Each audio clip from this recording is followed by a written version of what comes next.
It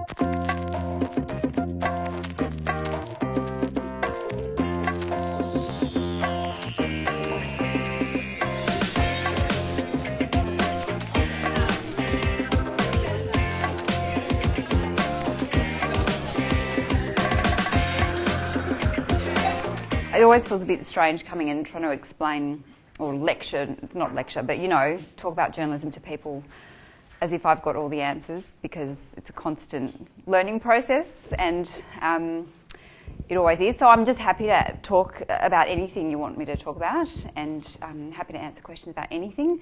And as Rex said, I've just started this new role filling in for Amy with the national reporting team, which is fantastic, and I am just quite busy working on a story for Monday night, which has been quite full on for the last few weeks.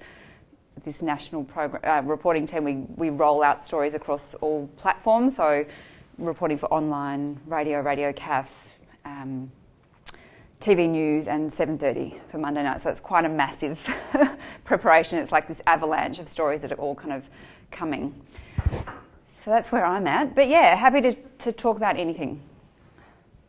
It's sad that the state-based programs have gone, because I do think inevitably there becomes less stories where we go out into the regions and do those stories that maybe not, leading a news bulletin, but that are really interesting and present people and places and topics that might not get covered otherwise. So there is definitely a loss being felt. However, I do feel that with a little bit of space since the program's folded, I can see that we were always on a treadmill because the programs were never properly resourced. So you're always trying to create really high quality current affairs television with a couple of people every week, and it just felt like you were sort of a hamster on a treadmill, and you never had enough staff, you never had enough resources to cover the sort of stories that really needed to be covered and to do them well. So what I'm sort of experiencing for the moment, for the first time in ages, is this amazing feeling of being a journalist who's supported editorially, and wow, I've got a producer if I need one. Like, oh, do you need someone to help you do the online? What? Someone to help me? Okay. That's really, it's rare these days, I think, across all organisations.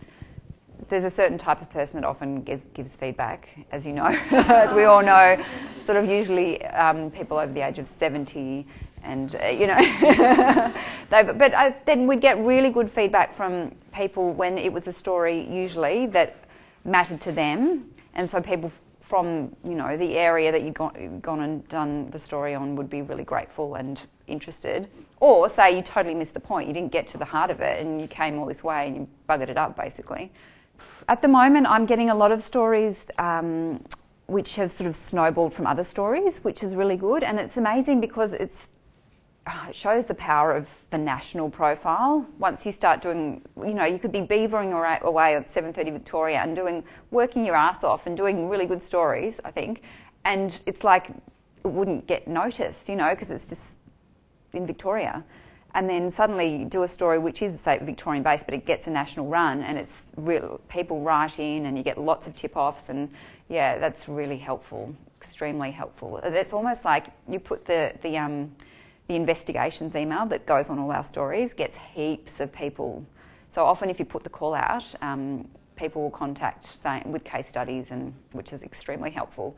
But at the moment, it's sometimes amazing, like I've got a story, the one I'm working on, which has come from conversation I had 2 years ago at 7:30 Vic, which was just a sort of throwaway conversation. It's come back and it's a really good story. So yeah, it's sometimes those ones you think you're not making any progress, and for a while you won't on a certain topic, and then it can, persistence and time ends up paying off.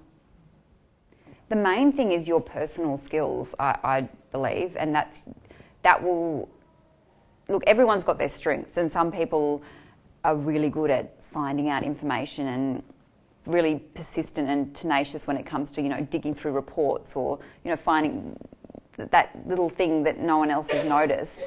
I guess my strengths are usually people that I connecting with people, and I don't know,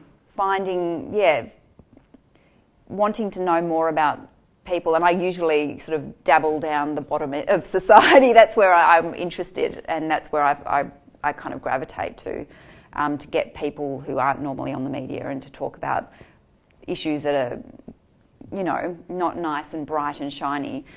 And I think to do that, I mean, I think volunteer work is really good, and for people to meet people that take them out of their comfort zone and are not the usual types that you meet and socialise with or you're connected to in your family life. And that will only make you a better journalist and a better person, and, you know, that sounds really mad, but it will make you a better journalist, because it will open your eyes to a whole new part of the world that you wouldn't otherwise know about, and it will connect you to people for story ideas.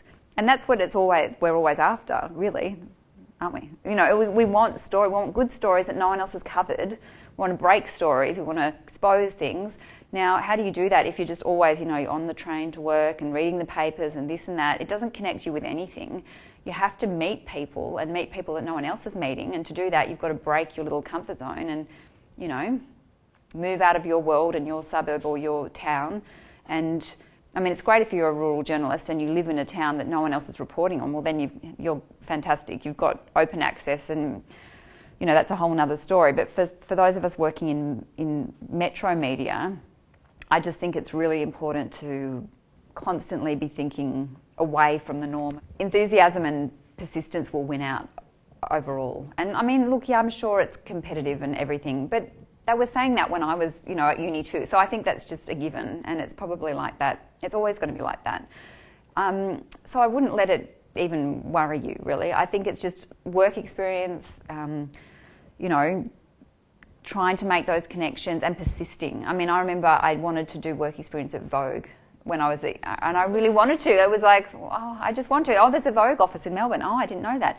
And I just got hold of the woman's email address, and it took like 6 months to finally meet her, but she was really nice, and she was like, oh yeah, we don't really get many people asking to do work experience. So, and she organised a time, and I went for a week, and it was a really great experience. And it was with Vogue Entertaining and Travel, not the fashion, by the way, which was, but it was still really good. And I just thought, you know, it's persistence. I remember contacting her, you know, once a month, or just sort of checking in, finding out when it was going to happen, if it was going to happen.